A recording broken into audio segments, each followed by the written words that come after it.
I am Josh Galindo. I've built several successful businesses utilizing the one tool everybody has, the mind. I am here to guide, coach, and prepare you. We will debate, discuss, and grow our minds together so you can obtain your own success. Fuck average, be legendary. This is my podcast.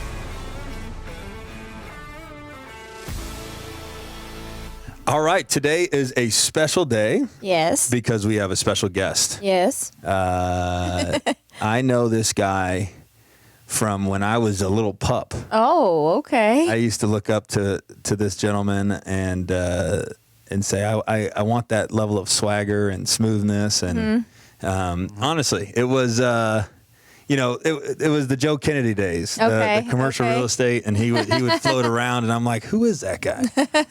But successful real estate broker, father, event coordinator, just a great dude. Happy to have him here.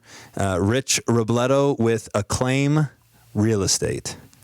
Welcome. Welcome, brother. Welcome. Thank you both for having me. It's finally made it to IAmJoshGalindo podcast. Me too. Krystal, right? So it is, people go, so you know Josh? I said, I've known Josh for a long time. That's right. Yeah. What's your recollection of when you first met me? Man, I remember you off of the Durango office.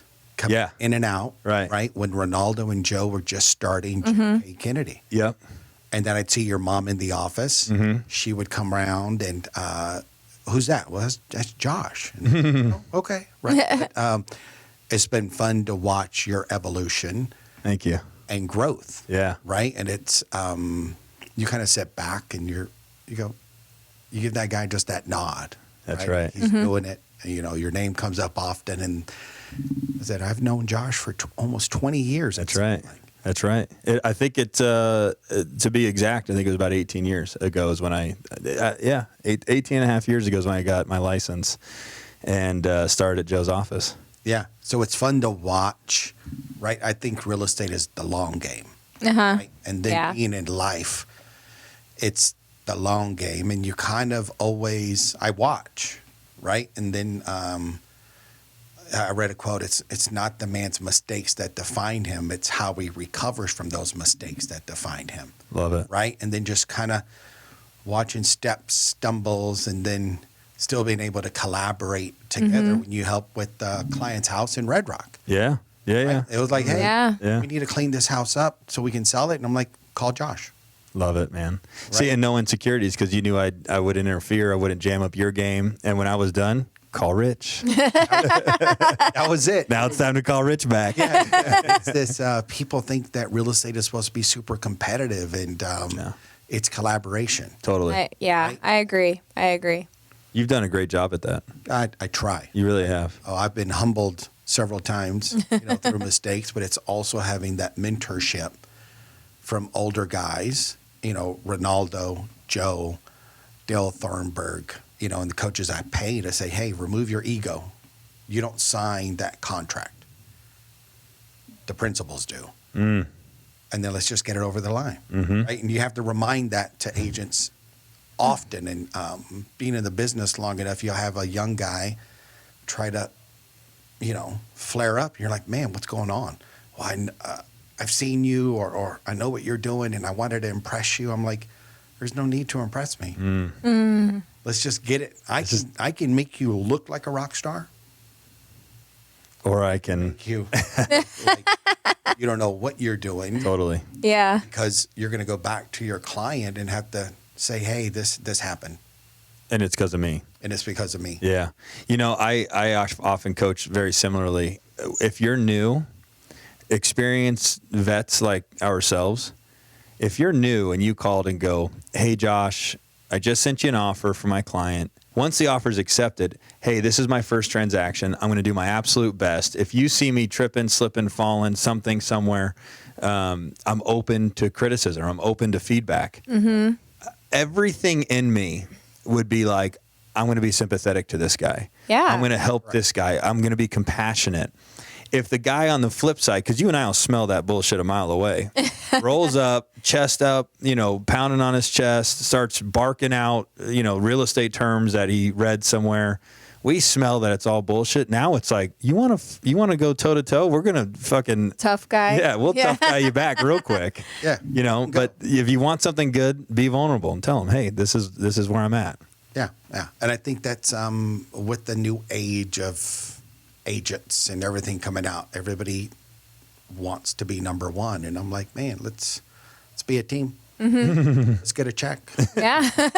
That's the game, right? Yeah. Let's get a check. But I think that's evolved a lot in life, right? Where it's ego driven instead of servant leadership, right? Let's try to get this across to, to help the community. I love that. Mm-hmm. I often say I'm a great Indian and I'm a great chief.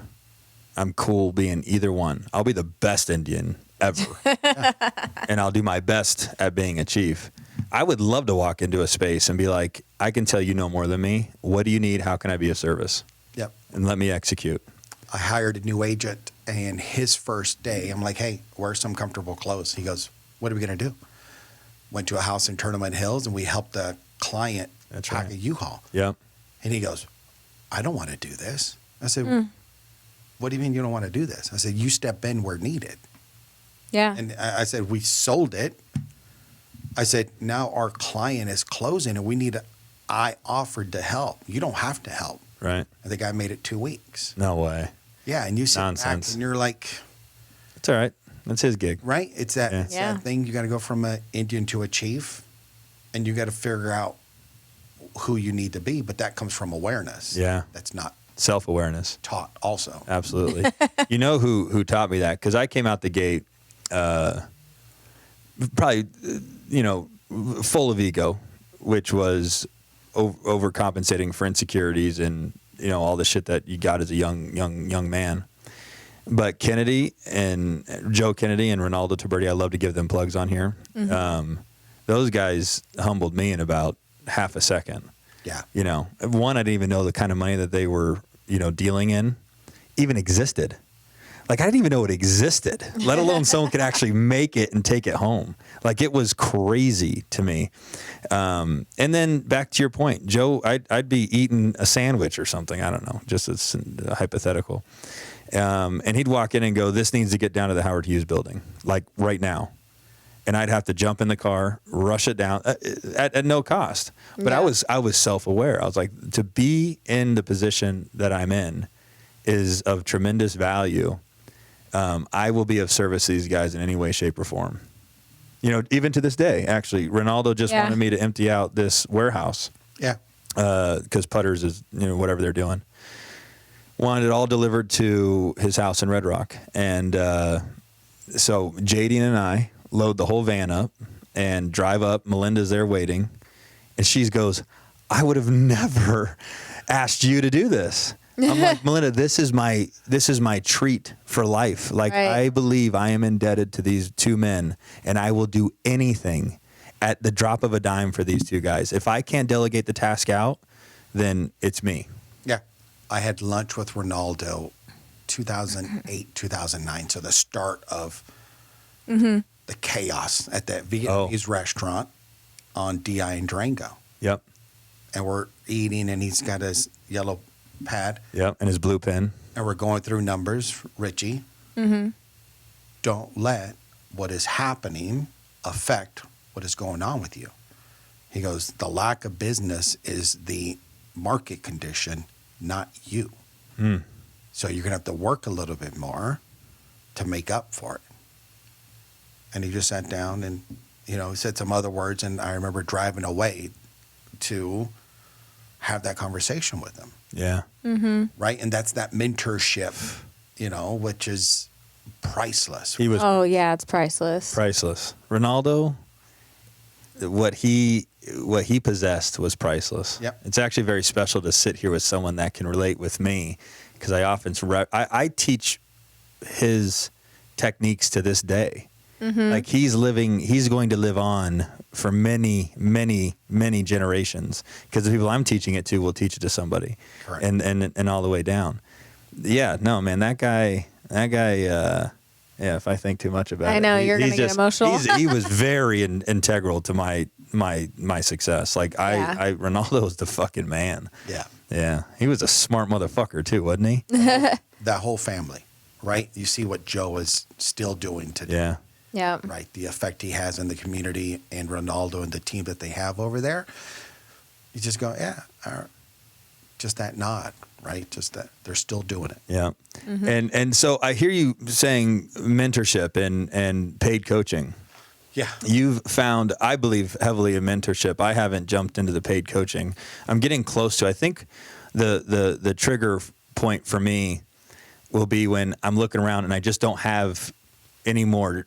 There's no one to bounce stuff off of anymore because I'm Right. like at the peak of my game, and I'm like, okay, so how do I learn more stuff? How do I build on my tool belt? 'Cause How do you grow? How do I grow? Right. Is that the trigger point you think, or where does paid coaching for you or advice to me come into play? I think it'd be great for the listeners too. I think the paid coaching is just going to come from an intuition, right? You're going to seek somebody who's got more than you have. And it does not have to be tied to monetary.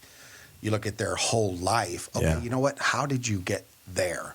And then recently what it's been is having a tribe of guys that are doing it at different levels, right? So I've got a couple of guys that are 20 yards ahead of me.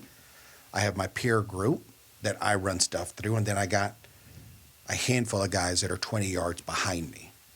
Right. And it's funny. We talked about Red Rock coming in. There's a young kid at Red Rock and he goes, I'm going to be you, Mr. Robledo. I'm like, what do you mean? You want to be me? And he says it in front of friends and clients. He goes, my mother's a lender and she's asked me about some of the agents here. And I told her about you. And she said, stay close to him. Yeah. Watch what he's done. Yep. Because that's the blueprint. Right. So right now I'm in that space where I'm not paying anybody per se, but I'm looking, right? I'm constantly looking to see how can I get that, right? And it's this, It's influence. it's an influence, right? There's a couple of guys in this world right now that are little alpha, right? And it starts by if your fitness isn't right, Right. everything else is off. Agreed. A Cannot 1,000,000%. He says that all the time. All the Yeah. time. So if you can't control that, and I just started 75 hard 50 days ago. So I'm down 20 pounds, Wow. Wow. Throw me a right? flex. Good for you. Throw me a flex, Rich. Good for you. Attaboy. Look at that veined up forearm. I'll be 50 in 6 months.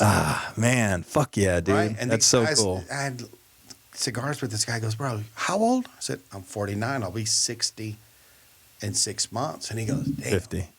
And I'm like, 50 is the new 30. Yeah. I actually agree. And it starts with that fitness, and then it starts with what else am I going to consume? What am I going to allow for me to take in?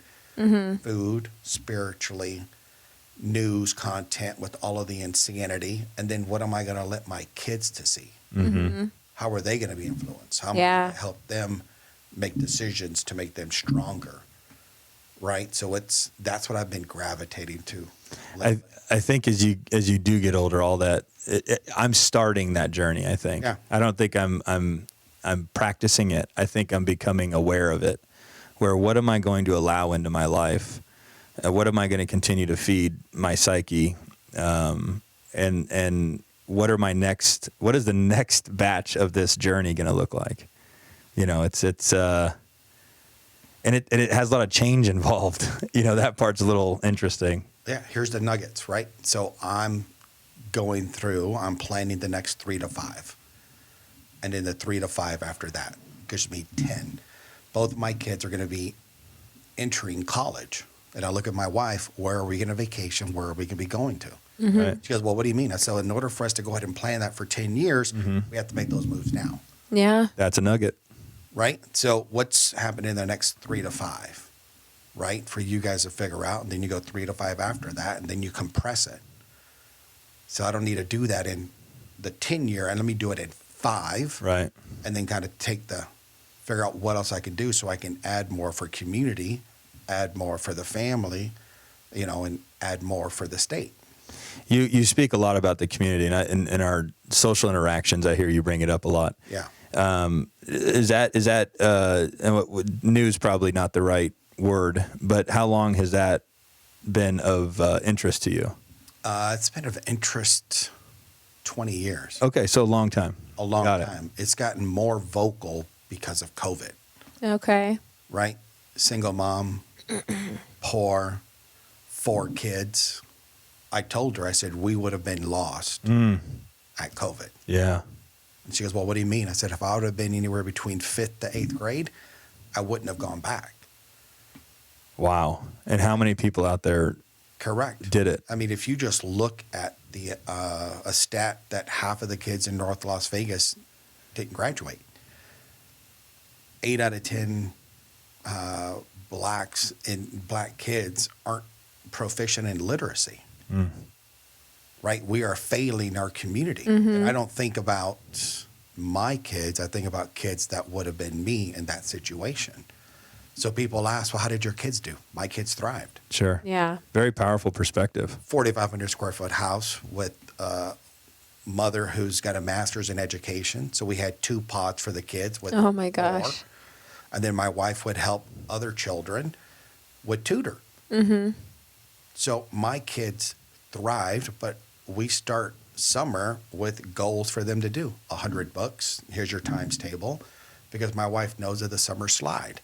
The summer slide. A lot Good of parents statement. don't realize that the first part of the year is trying to catch the kids up from Yeah. what they forgot when they get out of school. Over They're 3 not- months. Yeah, because Over they're not 3 doing months, it every 'cause they're day. You not- just forget it. They're not doing it every day, right? So it's reading to the kids. It's providing, stuff of value to the kids. So it's been, I think COVID just opened it up because the school shut down. And then you look at the importance of, of a hug.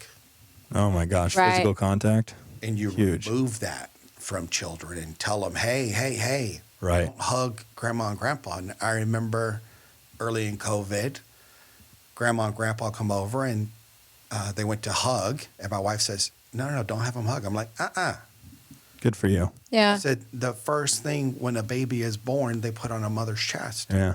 Yeah. Because of that, they need to feel and hear that energy from that mother's body. Sure. I said, so that is important. So I think COVID has just shown if we're not involved, what can happen. Yeah. I agree. Crazy. Yeah, it's a Right. really good point. And if we don't have a voice for those who aren't strong enough to speak for themselves, then it's our fault. It's good information that it's good perspective because I feel the same. I have a lot of this. I'm sure we share a lot of the same thoughts or beliefs. But sometimes I feel like, am I the guy to get on the soapbox and go? But what you just said there is that we're the voice for the folks that either don't have a voice or have the resources to project their voice. You're a single, your mother was a single mom. Yeah, but man, that hit me when you said that. Yeah. Yeah, and same thing. If I'd have been taken out of school, no shot. None. No shot I was going back. For that long and under those circumstances and with all the manipulation that a young kid like that could tap into, you know what I'm saying? No way. Yeah. And if your mom is struggling and you have to go get that job and it'll be menial for you to get back on track, you would have been lost like I would have been lost. Yeah. It's a rabbit hole. And for us not to say, hey, we got to talk for those. I'm An advocate. an advocate. Yeah. It's not so much, one of my friends gave me a line in February. He goes, Rich, we have to be quiet, not silent. You're going to have to elaborate on that one. He goes, I think that makes a lot of sense. he goes, Quiet, not Listen. silent. Okay. when we're silent, nobody knows our opinions or values and what we stand for. I'm not telling you to get on a soapbox. I'm telling you to let people know what it is you stand for and what you believe. I could see that. Yeah, because you're not obnoxious about it. No. You're very, there My wife are. thinks I'm obnoxious. I think you got to be careful with that obnoxious thing because people will just tune you out. I think that's for those guys that are obnoxious or it's totally anti-productive. Correct. They're just rattling and it's like, bro, I can't take any more of it. Versus I know where that guy stands. Yeah. And I respect him for who he is. Yeah. Yeah. That last event at Cigars and Conversation, I had a friend just talk, and 3/4 of the people there had never heard of this organization. And they're like, we didn't know that that was happening here. I'm like, yeah, it's happening everywhere. And it's our job to get involved, to fund programs, and to help our schools to be good. I mean, the private schools are exploding.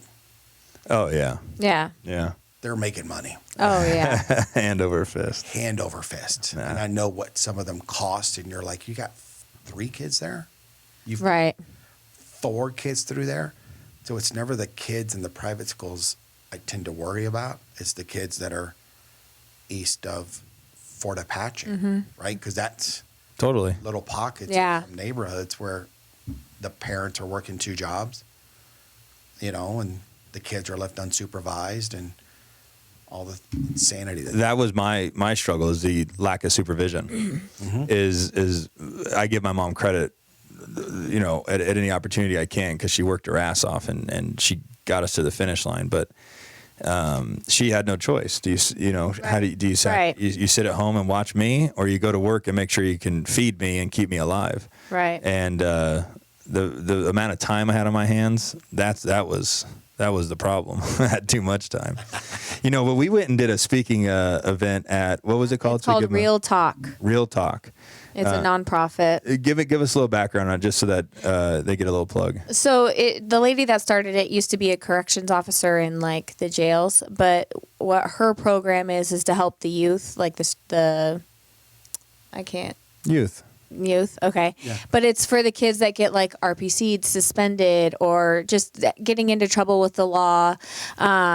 Troubled teens, basically. That's what I was looking for, is troubled teens. So they do a speaking event every month, and they have 4 speakers. So the first 3 speakers are people that were troubled teens, went to jail, served time, and they're speaking to these teens, like trying to get them to not go down that rabbit hole. And then the last speaker is someone that was able to change the trajectory. So that's when Josh spoke. But it's called Real Talk. So they help collect money and funds for kids to have after school activities, because they don't have the funds to do it. But she says, if you have time, then that's a problem with me, because you're just going to get into trouble.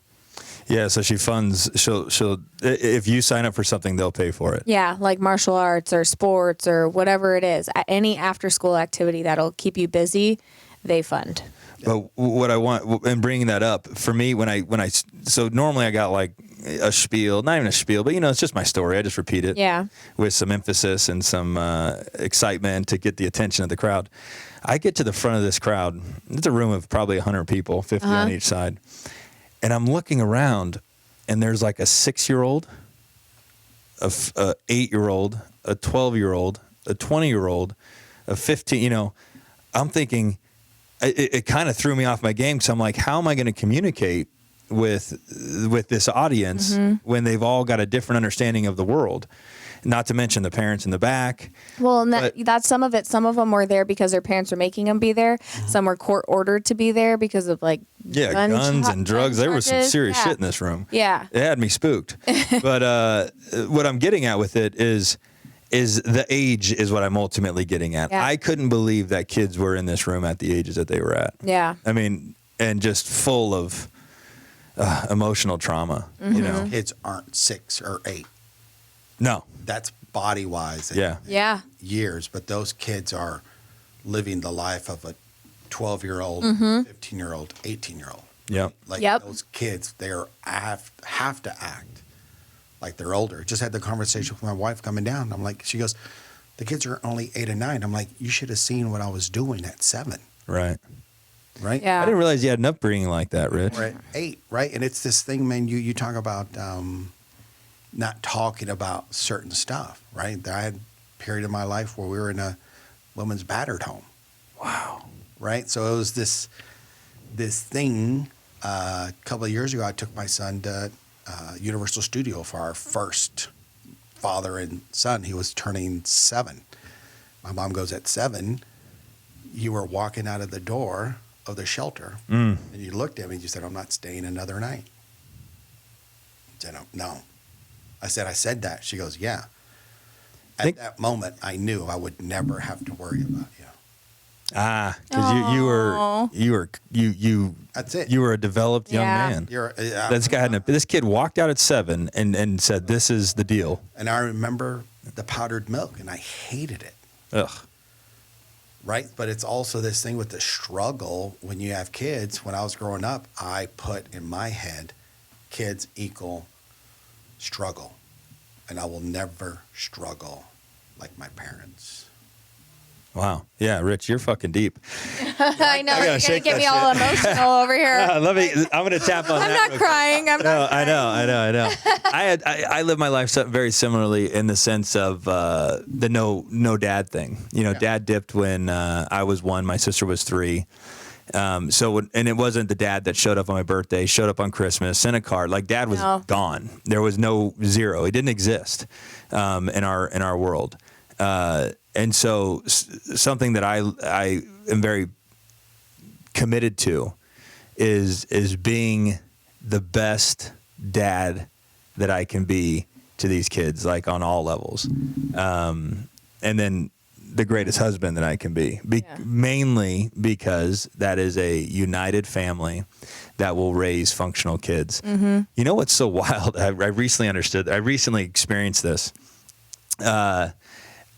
I thought that like adversity was the only way to find like a chiseled, hungry, go-getter, motivated individual.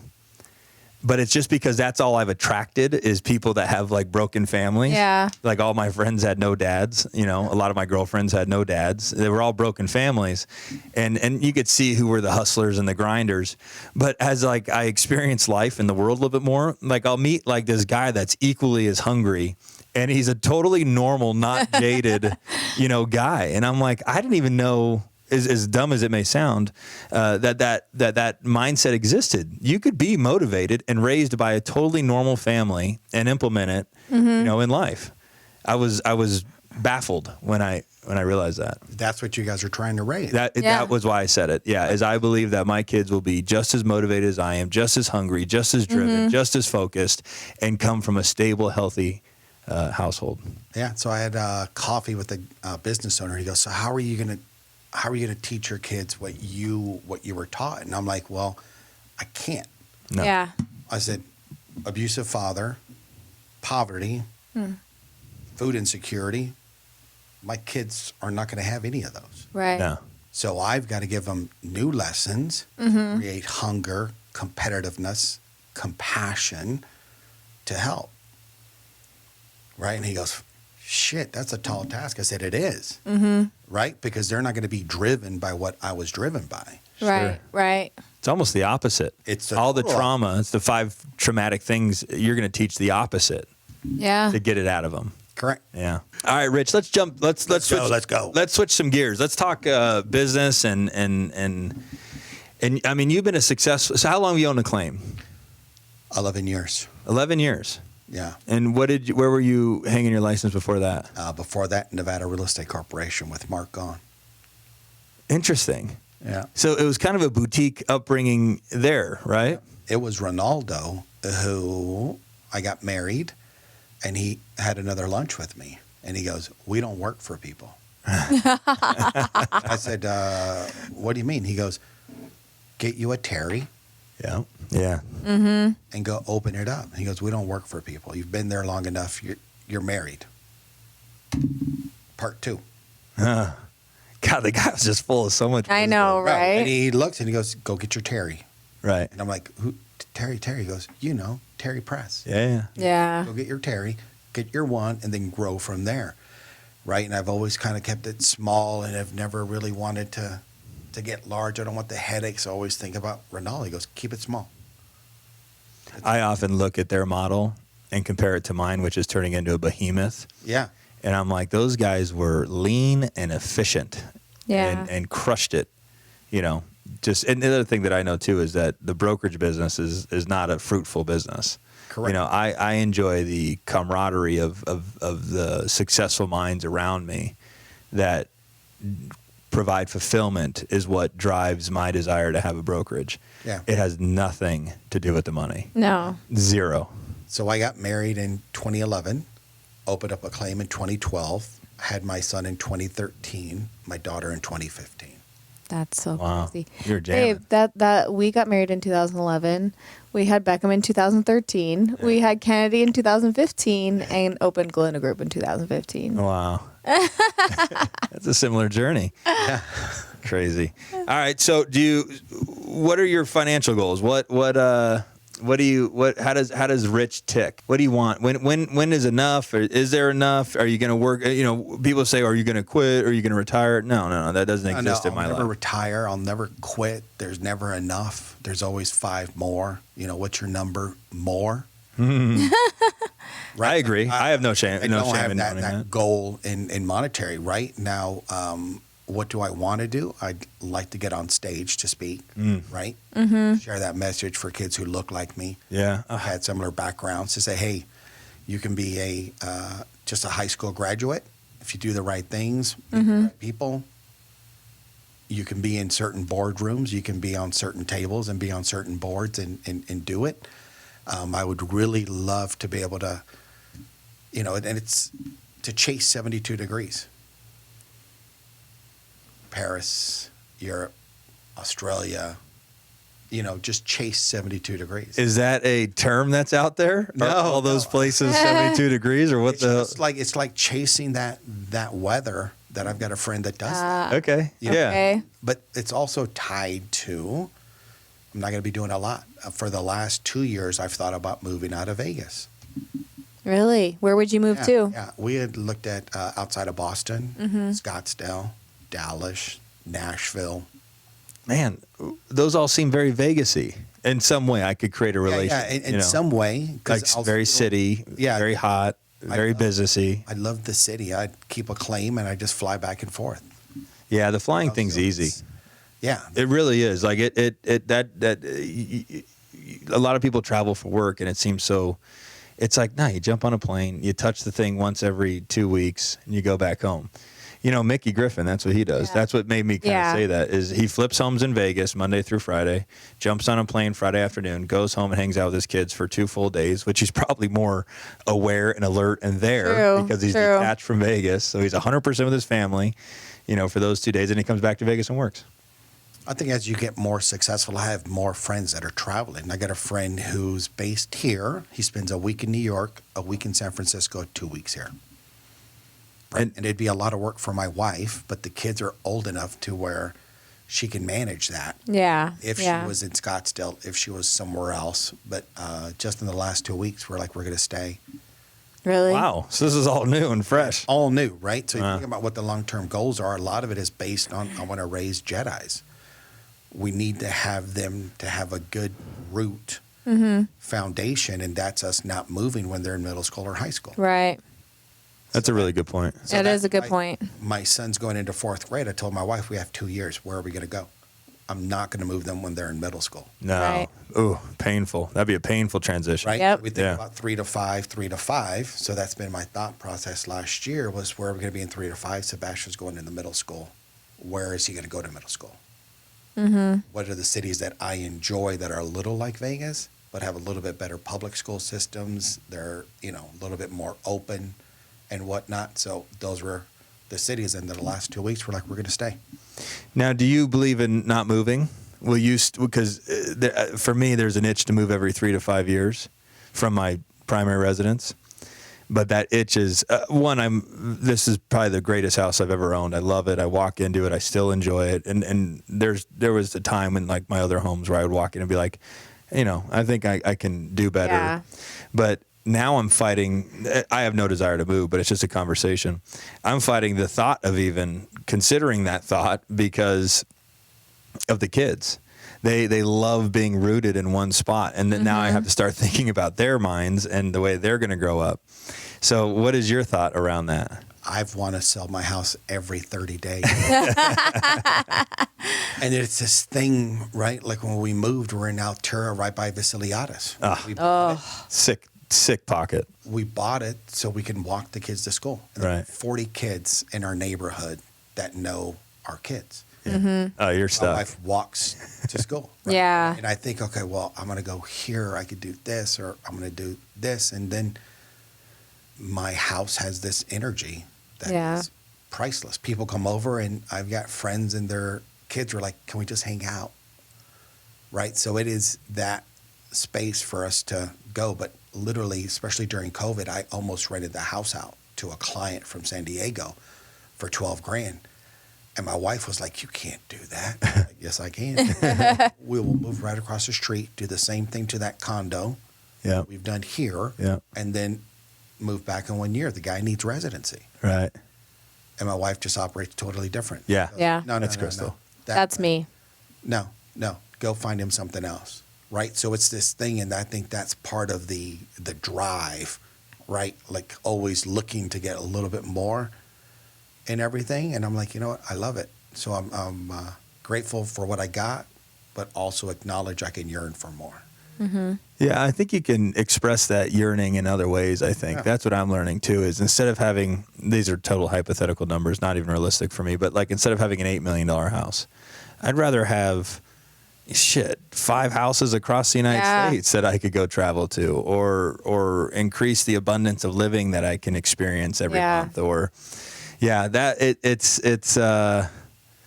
it's going away, that thought. I'm abandoning that desire to have more, but and move often. It's like the logic is there's less and less of it.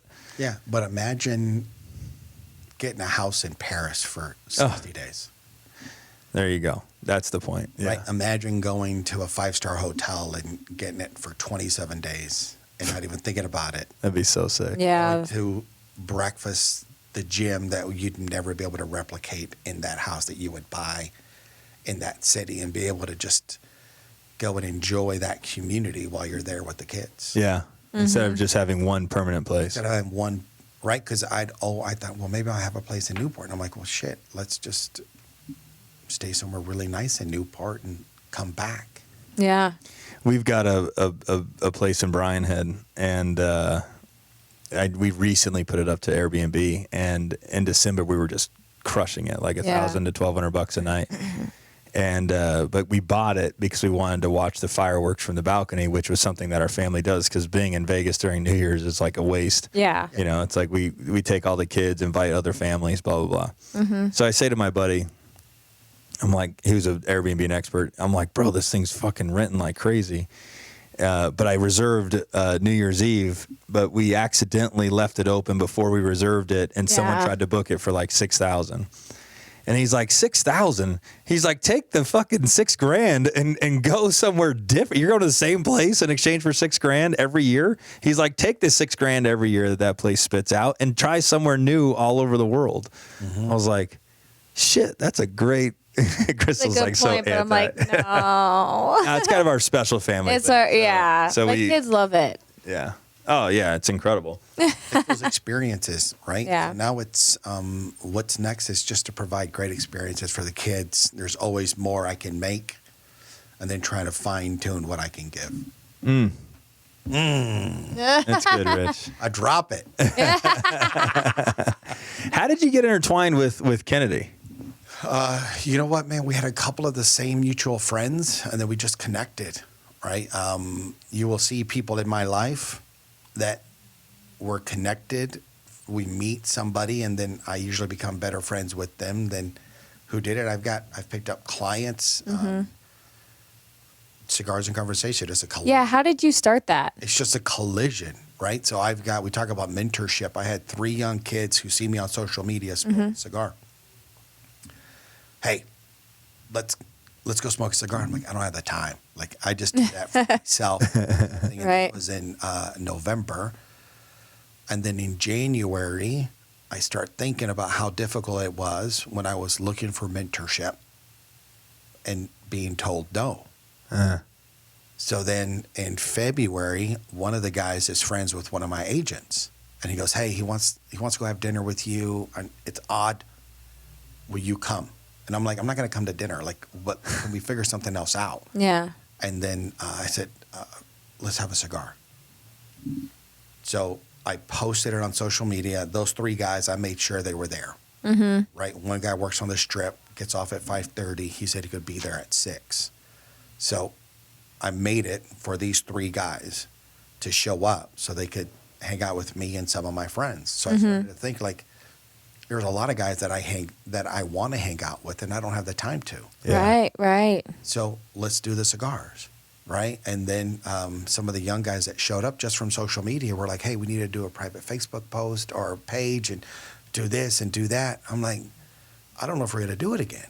And then at the end of the night, as we're getting ready to leave, a friend of mine who's extremely successful, has sold a couple of companies, was sitting at the table with 6 of my friends. And I told myself I got to do it again, right? Because all 6 of those friends told me the guy was a genius. What he's done is spectacular, right? Chief Marketing Officer for Golf Digest, helped Ralph Lauren start his golf apparel. Jeez. Took Laird's Superfoods public. Now he's with Byrna, the less lethal gun. And if you look at the pedigree, Vietnamese immigrant, and he's just like, you can do it. This is how I've gotten to these spots in life. And each of the 6 guys told me, they're like, man, those nuggets affirm what I've been reading. That was a new thought process for me to look at this industry that I'm looking at. So then I was just like, hey, we'll do it again. And then it's grown to the fact that, like, okay, so if people want to show up, what can I do to provide value? Cigars are intimidating for people who don't smoke. Yeah. Right? So I had a friend of mine say, hey, why don't you get up and talk about how to cut a cigar, how to light the cigar. And then the last one was a friend of mine who has Power to Parent. Hey, talk about some of the stuff that's happening in the state that some people don't know is happening that we need to be involved in. And then it's kind of grown to where other people want to, hey, Rich, we love what you're doing. We want to do something of value for you. What can we do for you, right? He's done oysters and bourbon. Ricky Lopez wants to do a talk on style. I'm like, man, come in. These guys like to dress good, right? And then we've had other people that say, hey, why don't you do it at my business? And I'm like, let's just keep it at Red Rock. And if you want to do an invite, I'll send it out to these people. Right. You can get your business, your nonprofit or whatnot for it to grow. And it's been kind of fun. Yeah. But you said you had over 100 people last time? Yeah. And you started off with how many people came the first time? 25. Yeah. That's pretty crazy. That is cool. I know that you look forward to it. I do. He missed it the first time, and he had a lot of FOMO. I had a ton of fun with the first time. He was so upset. Yeah. I was like, I'm looking around at everybody in my office. How did nobody invite me to this? How did nobody tell me? I know Rich. There was a guy came up to me and goes, man, Josh is here. Oh, no way. Yeah. And you sit back and I'm like, I've known him forever. And, they're like, I'm like, that's what I love, Josh. We're not here to compete. Nah. Yeah. We're here to have a good time and to connect with people because we'll probably do a deal together. Collab. Absolutely. Yeah. Josh, what do you think? It's that conversation that it's lost nowadays in our industry. It is. It is. I was like, kudos to you that you have people that are real estate brokers that feel comfortable to be here. I'm like, yeah. Yeah. You know what I'm learning on that brokerage side? It's pretty awesome. Is if somebody comes in and they're like, I'm looking for extreme mentorship in how to become a top producing agent. I want to do 180 deals a year. I need training. I need an environment that supports that. I'm like, go to Craig Tan.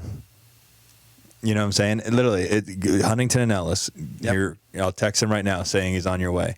People go into Craig's office and they're like, man, I'm dying to learn how to get into the flipping business, how to learn how to invest, how to do this. He goes, go to Josh Galindo.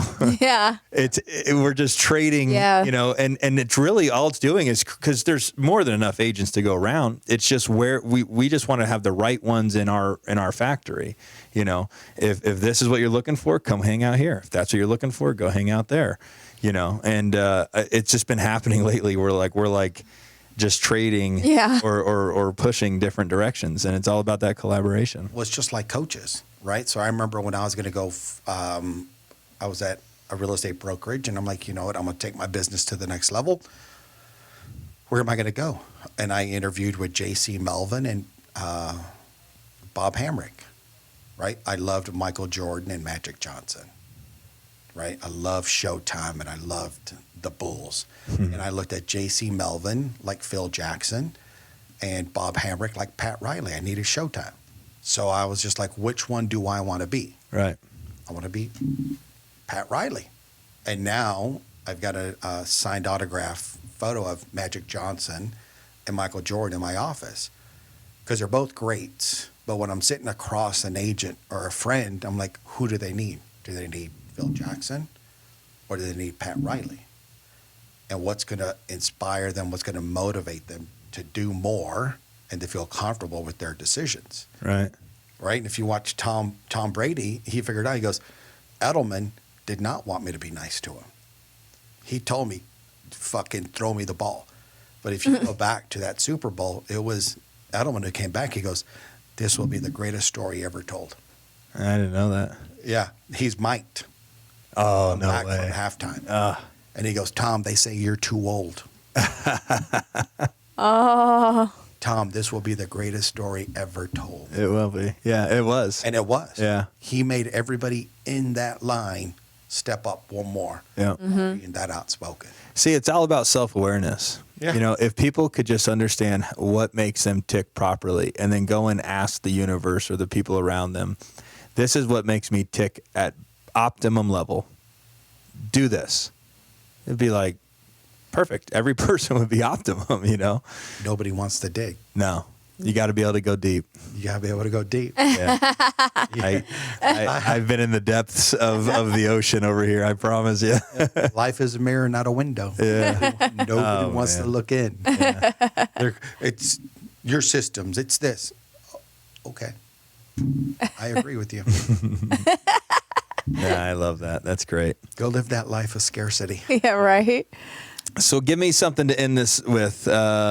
What keeps you ticking every day? Because you've got to wake up, or you can give me whatever you feel like giving me. But what you wake up, you go to the gym, you focus on health. You walk your kids to school, so you focus on family. I'm sure at your age, you're probably going to the gym at like 4 a.m. These old, I don't even say old, but these older guys, they have no problem waking up at like 5. What time you wake up? 5:15. 5:15. Okay, tell me what pushes you to jump out of bed at 5:15. You know, trying to make the kids proud. I tell everybody, I said, I don't want my kids to look outside this house for their hero. Oof. If Great. Josh is crying. That was a mic drop. And what a powerful statement. If What a my powerful son does not want to say, I want to be dad 2.0, or my daughter say, I know what the standard is. I'm not putting up with that, right? And raising girls, you're like, I need to teach her. Yeah. Whoever she's with is going to add, not take away, and her value is not based on what they bring. I think we could end it there because I don't want to dilute that statement. Yeah, if I'm not their heroes, then what have I done? Yeah. I know. I can't. I know. Holy shit. If you were in the room, Humming you'd have because felt I'm like, that. No, that's so true. It's so true. it is so true. Rich, you're amazing. Sounds like you're doing a lot of good stuff, man. I want to applaud both of you guys for what you're doing in the community with the foundation, the recovery stuff that you guys are helping people. When I dropped off candy last year, Yeah. like, what are you doing? I'm like, they're doing good. It's our job to fill that bucket. Absolutely. It's not Acclaim. It's not. It's our community rent to help. So I want to applaud both of you guys and for what you're doing. And I see you at the country club with the kids. You know, you laugh, right? Yeah. Because it's like you have two guys, and I've known you for 18 years. You just kind of look and say, you're doing good. Yeah. That acknowledgement that is needed nowadays. So It is. kudos and congratulations to you guys. Thank Thank you. You'll never meet somebody doing better than you that's a hater, True. Amen. right? True. All right. Rich Robledo with Acclaim Real Estate and Cigars and Conversation. Yeah. August 10th, next one. August 10th is the next one at Red Rock Country Club. It is an amazing event. Come and support, add value. And thank you again, Rich. Yeah. Thanks, guys. Thank you. Hey, guys, that's going to do it for today's episode. If you guys want to learn more about the tools, tips, and tricks that I use on a daily basis to maintain my success, stay connected with me through all of my socials at IAmJoshGalindo.